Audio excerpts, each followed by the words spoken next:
بسم اللہ الرحمن الرحیم۔ نماز فجر کے بعد اس سورت کی تلاوت اللہ خود کرتے ہیں۔ یہ سورت غریبوں کو، امیر، بیماروں کو صحت مند اور حاجت مندوں کی حاجت کو پورا کرتی ہے۔ یہ ہر ایک پریشانی کو ختم کرتی ہے۔ وہ سورت یہ ہے۔ محترم ناظرین، قرآن مجید کی وہ سورت جس کی تلاوت نماز فجر کے بعد خود اللہ تعالیٰ فرماتے ہیں۔ یہ دعویٰ اگرچہ ہمارے فہم سے بلند ہے، لیکن اس کی روحانیت ہمیں احساس دلاتی ہے کہ قرآن کی بعض صورتیں ایسی ہیں جنہیں اللہ رب العزت اپنے خصوصی کلام میں ایسی تاثیر عطا فرمائی ہے جو بندے کے دل و دماغ، روح و جسم اور دنیا و آخرت سب کو منور کر دیتی ہے۔ انہی میں سے ایک صورت ایسی ہے جسے نماز کے بعد اللہ تعالیٰ خود پڑھتے ہیں۔ یہ صورت غریبوں کو، امیر، بیماروں کو صحت مند اور حاجت مندوں کی ہر حاجت کو پورا کر دیتی ہے۔ ہر ایک پریشانی ختم ہوتی ہے۔ یہ صورت اتنی تاثیر، روحانی اور معنی حسن میں ایسی بے مثال ہے جس کے بارے میں کہا جاتا ہے کہ اگر کوئی بیمار اس صورت کو دل سے سنے تو شفا پا لیتا ہے، اگر کوئی پریشان دل سے پڑھے تو سکون پا لیتا ہے، اگر کوئی فقیر خلوص نیت سے تلاوت کرے تو مالدار ہو جاتا ہے، اور اگر کوئی گناہ گار سچے دل سے اس کے مفہوم پر غور کرے تو اللہ کے قریب ہو جاتا ہے۔ نماز فجر کے بعد اس کو پڑھنا اس لیے خاص مانا گیا ہے کیونکہ اس وقت اللہ رب العزت اپنے رحمت کے دروازے پوری وسعت سے کھول دیتا ہے۔ ایک طرف یہ سورہ مبارکہ ہمیں اللہ تعالیٰ کی رحمت حاصل کرنے کا حوصلہ دیتی ہے، تو دوسری طرف یہ سورہ مبارکہ ہمیں یہ سکھاتی ہے کہ اللہ کی رحمت ہر چیز پر غالب ہے۔ یہ سورہ مبارکہ اللہ تعالیٰ کی محبت کا ترانہ ہے۔ تو ناظرین، نماز فجر کے بعد اللہ کے پیارے کلام کے پاک سے پڑھی جانے والی سورت کے بارے میں جاننے کے لیے گزارش ہے کہ ویڈیو کو آخر تک لازمی دیکھیے گا۔ ناظرین، قرآن پاک کی بہت ہی پیاری سورت جس کی تلاوت نماز فجر کے بعد اللہ تعالیٰ خود فرماتے ہیں، جو بندہ نماز فجر کے بعد کسی بھی پریشانی کے لیے پڑھتا ہے، چاہے وہ بیمار ہو، رزق کی پریشانی ہو یا کاروبار کی پریشانی ہو، حتیٰ کہ کسی بھی مقصد کے لیے پڑھتا ہے، وہ مقصد انشاءاللہ پورا کیا جاتا ہے۔ دنیا اور آخرت کی سختیوں سے اسے نجات ملتی ہے۔ یہ صورت آپ کو اللہ کے بے حد قریب کر دیتی ہے۔ بے شک جس طرح آج کل مشکل حالات میں ہر بندہ پریشان ہے، تو بندہ اس پریشانی سے بچ کر اپنی زندگی میں کامیاب ہونا چاہتا ہے، تو اس صورت مبارکہ کو نماز فجر کے بعد ایک مرتبہ لازمی پڑھیں۔ یہ صورت غریبوں کو، امیر، بیماروں کو صحت مند اور حاجت مندوں کی حاجت کو پورا کرتی ہے، ہر پریشانی کو دور کرتی ہے۔ اگر کوئی صبح نماز فجر کے بعد پڑھے گا تو فرشتے دن بھر اس کی حفاظت کریں گے، اور اگر کوئی رات کو پڑھے گا تو فرشتے ساری رات اس کی حفاظت کریں گے۔ یہ خاندان کے اندرونی عمل کو برقرار رکھنے اور کسی بھی قسم کے تنازعات کو دور رکھنے میں بھی مدد کرتی ہے۔ یہ قرآن پاک کی وہ سورہ مبارکہ ہے جس کی تلاوت اللہ تعالیٰ خود فرماتے ہیں۔ بے شک جو شخص اس کی تلاوت نماز فجر کے بعد کرتا ہے، اللہ تعالیٰ اس سے بہت زیادہ خوش ہوتا ہے اور اس سے وہ سب کچھ عطا کیا جاتا ہے جو وہ مانگتا ہے، جس کی وہ خواہش رکھتا ہے۔ یہ بہت آسان سا عمل ہے، معجزات کو دیکھنے والا عمل ہے۔ یہی خاص عمل ہے جو دولت کو فوری طور پر غیبی طریقے سے آپ کے پاس لانے والا عمل ہے۔ یہ ایسا عمل ہے کہ جن لوگوں نے نماز فجر کے بعد اس عمل کو پڑھنا معمول بنا لیا، وہ صبح کے رزق کی دولت سے مالا مال ہو گئے، گھر میں کاروبار میں دولت کی ریل پیل ہو گئی، دولت کی برسات صبح سے زندگی میں شروع ہو گئی، دولت کی طوفانی بارش برسنے لگی۔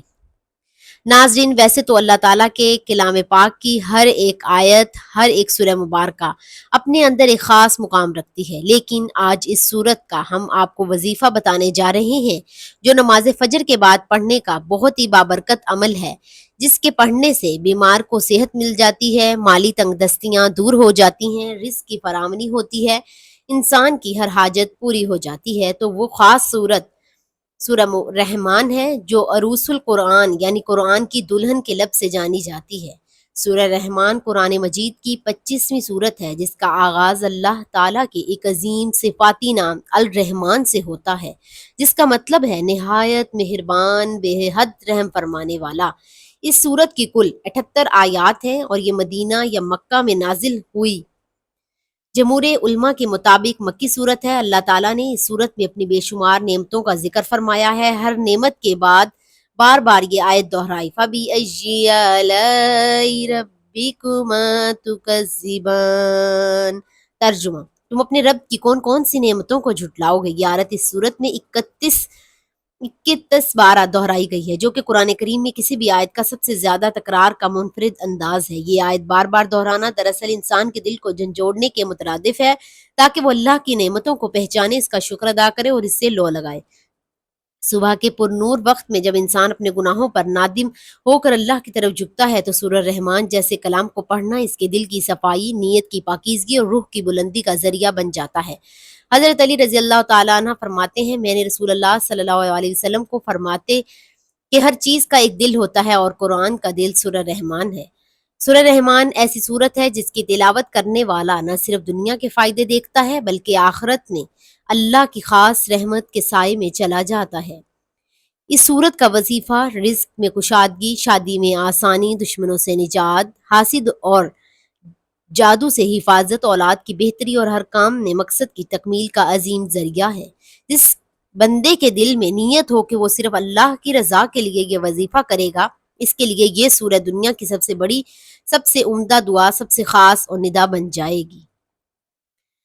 سید الانبیاء حضرت محمد مصطفیٰ صلی اللہ علیہ وسلم نے فرمایا، جب کوئی آدمی مجھ پر درود شریف پڑھتا ہے تو منادی پکار کر کہتا ہے، اللہ تعالیٰ اس کے بدلے تجھ پر 10 بار بھیجے۔ آسمان والے یہ سن کر کہتے ہیں، تیرے درود شریف کے بدلے 100 بار تجھ پر رحمت فرمائے۔ درود پاک کثرت سے پڑھتے رہا کریں تاکہ دنیا اور آخرت دونوں میں کامیابی مل سکے۔ ایک مرتبہ ثواب کی نیت سے میرے ساتھ بھی پڑھ لیں۔ اللہم صلی علی محمد وعلی آل محمد کما صلیت علی ابراہیم وعلی آل ابراہیم انک حمید مجید۔ اللہم بارک علی محمد وعلی آل محمد کما بارکت علی ابراہیم وعلی آل ابراہیم انک حمید مجید۔ تو ناظرین، جب آپ باوضو ہو کر پاک صاف جگہ پر بیٹھ کر نماز فجر ادا کر کے درود پاک پڑھ لیں تو اس کے بعد قرآن کی اس بابرکت سورہ مبارکہ یعنی سورۃ الرحمن کی تلاوت کرنی ہے۔ اس کو مکمل توجہ، دھیان اور یکسوئی کے ساتھ پڑھنا ہے۔ اس کی تلاوت کے دوران جب یہ آیت آئے فَبِأَيِّ آلَاءِ رَبِّكُمَا تُكَذِّبَانِ تو ہاتھ اٹھا کر دل سے کہیں، اے رب، ہم تیری کسی نعمت کو نہیں جھٹلاتے، تمام تعریفیں تیرے ہی لیے ہیں۔ یہ پڑھ کر باقی سورت کی مکمل تلاوت کرنی ہے اور اس کے بعد اللہ تعالیٰ کے 2 مبارک ناموں کی ایک تسبیح پڑھ لینی ہے، یا رحیم یا کریم۔ ان دونوں ناموں کو ملا کر پڑھیں گے تو 1 مرتبہ شمار ہوگا۔ اس طرح سے آپ نے ہاتھوں کی انگلیوں پر یا تسبیح کے دانوں پر گن کر 100 مرتبہ پڑھ لینا ہے اور اس کے بعد 33 مرتبہ سبحان اللہ و بحمدہ سبحان اللہ العظیم پڑھ لینا ہے۔ پھر آخر میں اتنا ہی درود پاک پڑھنا ہے جتنا وظیفے کے شروع میں پڑھا تھا۔ اس کے بعد اپنے والدین، اہل خانہ، رزق، صحت، عزت، اولاد، دشمنوں کی شر اور دنیا اور آخرت کی بھلائی کے لیے مانگیں، کیونکہ فجر کے وقت روحانیت، برکت اور اللہ سے تعلق کو مضبوط کرنے کا بہترین وقت ہے۔ نماز فجر کے بعد سورۃ الرحمن کا وظیفہ انسان کو ان گنت نعمتوں، حاجتوں اور اللہ کی خاص رحمتوں کا وارث بنا دیتا ہے۔ یہ سورت صرف ایک تلاوت نہیں بلکہ ایک روحانی معاہدہ ہے بندہ اور اللہ کے درمیان، جو اس کو دنیا اور آخرت کی کامیابی عطا کرتا ہے۔ آپ نے اس عمل کے دوران دل میں یہ تصور کرنا ہے کہ یا اللہ، میں تیری اس عظیم سورت مبارکہ کو صرف تیری رضا، تیری رحمت کے حصول، اپنے گناہوں کی معافی، رزق میں کشادگی اور اپنی حاجتوں کو پورا کرنے کے لیے پڑھ رہا ہوں۔ یا رحمان یا رحیم، یا اللہ، ہم نے تیری رحمت والی سورت پڑھی ہے، ہم تیرے عاجز بندے ہیں۔ یا اللہ، ہمارے گناہوں کو معاف فرما، رزق میں برکت دے، حاجتوں کو پورا فرما، ہمارے گھروں میں سکون، ہمارے دلوں میں تیرا عشق اور ہمارے جسموں کو شفا عطا فرما۔ اے اللہ، ہمیں سورہ رحمان کے صدقے اپنی رضا و کرب عطا فرما، آمین یا رب العالمین۔ دعا ہے کہ اللہ تعالیٰ نیکی کی بات کو سننے، سمجھنے اور اس پر عمل کرنے کی توفیق عطا فرمائے۔ میرا سنانا اور آپ کا سننا اپنی پاک بارگاہ الہی میں قبول و منظور فرمائے، آمین۔ ناظرین، گزارش ہے کہ اللہ تعالیٰ کے 99 ناموں میں سے ایک نام لکھ کر کمنٹ باکس میں ضرور شیئر کریں۔ اللہ پاک ہم سب کا حامی و ناصر ہو، آمین۔ جزاک اللہ خیر۔